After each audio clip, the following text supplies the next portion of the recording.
Hi friends, আজকে বানাবো মোচার রেসিপি। মোচাটা কুচো করে ছোলার সাথে ভালো করে সেদ্ধ করে জলটাকে ছেঁকে নেব।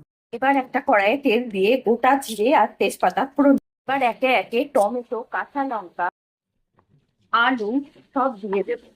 এবার আলুটা একটু নাড়াচাড়া করে সেদ্ধ করে রাখা মোচা আর ছোলাটা দিয়ে দেব। এবার আমি একে একে এর মধ্যে নুন, মিষ্টি, হলুদ, আদা বাটা, জিরে গুঁড়ো, ধনে গুঁড়ো এগুলো মিশিয়ে দেবো। এবার কিছুক্ষণ নাড়াচাড়া করে সামান্য একটু জল দিয়ে একটা ঢাকনা চাপা দিয়ে লো ফ্লেমে কিছুক্ষণ রান্না হতে দেব।